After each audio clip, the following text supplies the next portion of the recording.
So I'm in this trade. I missed this entry right. I mean, I should have had this further down here. So you see this, I have a high momentum bar right here. This is basically entering a trade.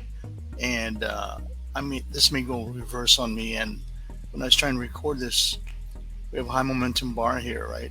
And I didn't have it. I should have had 3 points right there. It's bouncing off that deviation level there.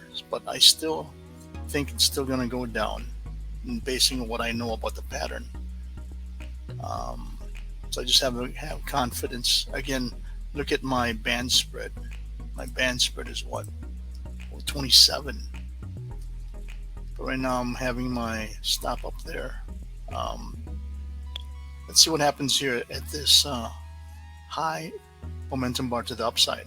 Again, this is looking like a overrun of the V1, right? We could have had a V1 here, right, for 2 points easily. But now we have this high momentum bar, which is bouncing off the fill line. Now let's see what happens here. If this is going to create a high momentum bar to the upside, but I know my pattern. This may overrun and get down here, but let's see. Maybe I might have to adjust this to maybe 3 points, because I have a feeling my speculation is going to get down to here, but I'm being conservative right now. So let's see what happens here. Again, my goal in my here is around what? 4 points? 83, 78, 79. Okay.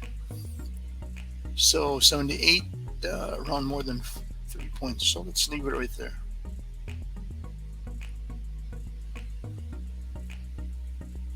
We'll see what happens, okay?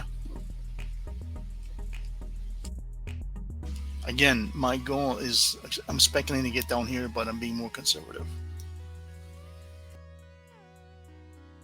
Or this is more than 2 points though, at least more than 3 points. I'm trading 3 contracts.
So notice where this closing of that bar, it's in the middle. So really need a even battle between the buyers and the sellers, right? So now we're what? We're almost to the, you can see how the background is changing to possibly red. So we're basically straddling the zero line of the MACD, which is a good thing, because now we're heading below the zero line of the MACD. So let's see. Again, this is really not a high momentum bar right here. It's basically a neutral bar, since the closing was right in the middle of the bar.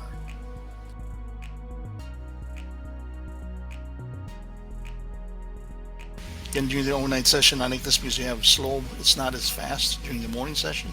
So you have time to really analyze, right? And don't have to panic. However, you do have erratic movements. Look at the size of these bars. You just have to know the way how you see it, right? You have to know the patterns. And you'll get that as you give yourself more screen time.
Okay, like I said, there's my 513 with net, so I'm pretty much done. I'm just gonna wait for another trade setup. Again, during the overnight session like this, you have time to really analyze. And the reason I took this through, and you can see here, we don't really have a down, right, a directional change here. We're still up. We could have gotten here, at least, right here by one tick. Enter here is what, a V1, right? You would have got your 2 points. You easily got your 2 points. Your stop would be here at the swing low here. But I know the pattern. Again, I know what the pattern is regarding the deviation levels on the VWAP. Again, that's based on experience. But he was going to go back down here at least to down here, but at least to here at the most, and that's what it did. And I was able to get that. So again, that's the thing about overnight market trading. It moves real slow, and you can really analyze. But at the same time, you need to allow for this big. See, there's 27 point stop range, but I'm basically not getting all the 27. I'm basing on the, again, on this. You see this time momentum bar here, right to the upside. I put my stop right there. If it goes up there, then fine, I'll get stopped out, and then I take a trade going to the upside because that's a high momentum bar. But what it didn't go past that. It just went straight down. Okay, so that was a $525 trade.